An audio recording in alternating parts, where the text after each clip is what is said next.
தமிழ் வணக்கம். படபடவென வந்து கொண்டிருக்கும் முக்கிய செய்திகள். ரஷ்யாவினுடைய விமானங்கள் பால்டிக் சமுத்திர பகுதியில் இந்த வாரம் மட்டும் 3 தடவைகள் பறந்திருக்கின்றன. எதுவும் செய்ய முடியவில்லை. போலந்து நாடு கதறல். ரஷ்ய அதிபர் புட்டினுக்கும் அமெரிக்க அதிபர் டொனால்ட் ட்ரம்பிற்கும் இடையே தொலைபேசி உரையாடலில் வெடித்த பூகம்பம் என்ன? ரஷ்ய அதிபர் நடக்க முடியாததை எல்லாம் தனக்கு தர வேண்டும் என்று கேட்டதனால் தொடர்ந்து பேச முடியாத நிலையில் டொனால்ட் ட்ரம்ப் இருந்திருக்கின்றார் என்பது முறிவிற்கான காரணம். உக்ரைனுடைய படைப்பிரிவினுடைய குறித்தவராத தாக்குதல் காரணமாக ரஷ்யாவினுடைய எரிபொருள் நிலையங்கள் 3 பெரிய இடங்களில் எரிந்து கொண்டிருக்கின்றன. 3 தினங்களாக நிறுத்த முடியாத நெருப்பு எரிந்து கொண்டிருக்கின்றது.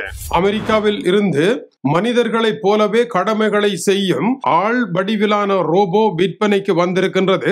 1,30,000 கொரோனர்களில் இது விற்பனை ஆகின்றது. 13 லட்சம் இந்திய ரூபாய்களுக்கு இதை வாங்க முடியும். வீட்டில் மனிதர்கள் செய்கின்ற பணிகளை எல்லாம் அது செய்யும். தோட்ட வேலையையும் செய்யும். இதுவரை கிடைத்திருக்கின்ற முக்கிய செய்திகளினுடைய தொகுப்பு.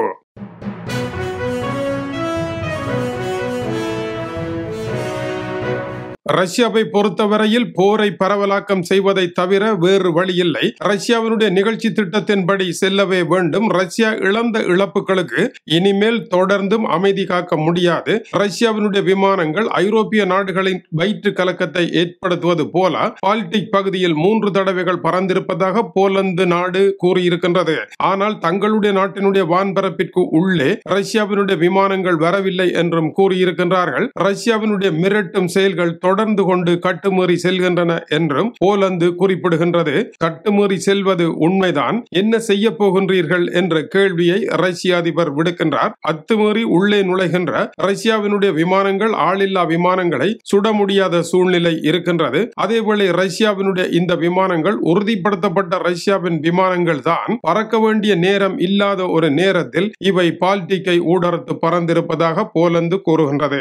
அமெரிக்க அதிபர் டொனால்ட் ட்ரம்ப் எதற்காக ரஷ்ய அதிபருடன் கதைக்க முடியாது என்று கூறுகின்றார். இதற்கு 4 முக்கிய காரணங்களை குறிப்பிடுகின்றார்கள். இருவரும் தொலைபேசி வழியாக கடைசியாக பேசிய பொழுது அனல் பறக்க பேசி இருக்கின்றார்கள். இருவரும் இணக்கப்பாடு காண முடியவில்லை. வளமையாக கீழ்ப்படிவாக மகிழ்வாக அன்பாக பேசுகின்ற ரஷ்ய அதிபர் இந்த தடவை தீயாக சுட்டு டொனால்ட் ட்ரம்பை வாட்டி இருக்கின்றார். இரண்டாவது, உக்ரைனுடைய டொன்பாஸ் முழுவதையும் தமக்கே தர வேண்டும். இதில் இரண்டாவது பேச்சுக்கு இடமே கிடையாது.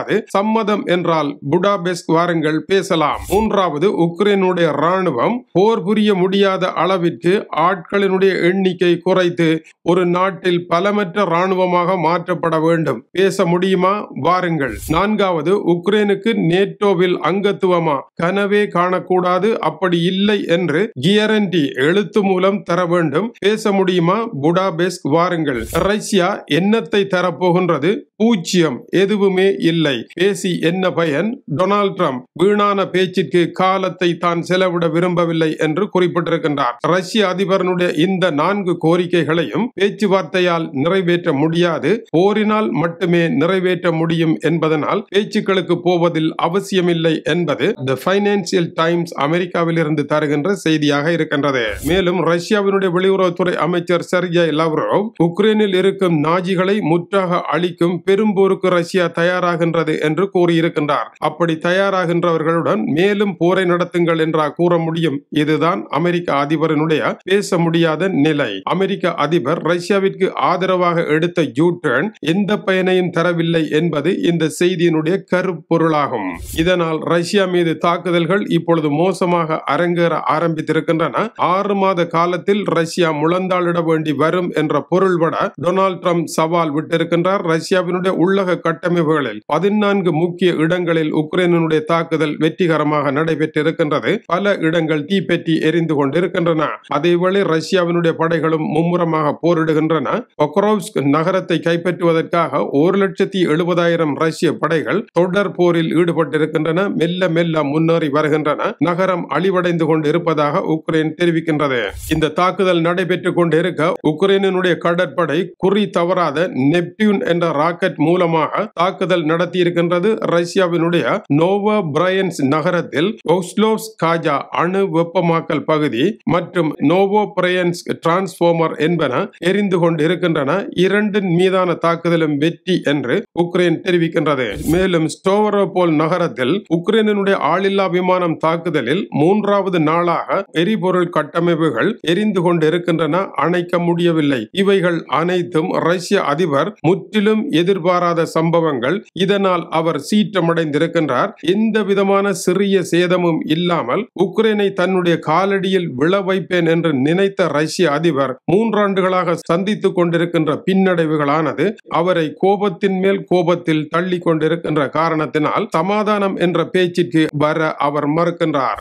அமெரிக்காவில் செயற்கை நுண்ணறிவு ரோபோ வடிவிலான மனிதன் விற்பனைக்கு வந்திருக்கின்றது. அமெரிக்க கடைகளில் 1,30,000 குரோனருக்கு இது விற்பனையாகின்றது. தோட்ட வேலை, தோட்டத்திற்கு தண்ணீர் பாய்ச்சுதல் மற்றும் வீட்டில் வாஷிங் மெஷினை இயக்குதல், வீட்டை துப்புரவு செய்தல் உள்ளிட்ட பலவேறு கடமைகளை மனிதர்கள் போலவே இந்த ரோபோ யாருமே இல்லாமல் தானாக செய்யும். இதனால் வீட்டு வேலைக்கு ஆட்களை தேட வேண்டிய தேவை இல்லாத நிலை வந்திருக்கின்றது. அமெரிக்காவினுடைய தொழில்நுட்ப நிறுவனம் 1X இதை தயாரித்திருக்கின்றது. மாதம் 3,277 குரோனர்கள் கட்டினால் இதை வீட்டில் கொண்டு வந்து நிறுத்திவிட முடியும். இந்த சம்பளத்தில் இந்த ரோபோவை நிறுத்துவதை விட ஏழை நாடுகளில் மிக சாதாரணமாக மனிதர்களே அந்த வேலையை செய்துவிட்டு செல்லலாம் என்பது குறிப்பிடத்தக்கது.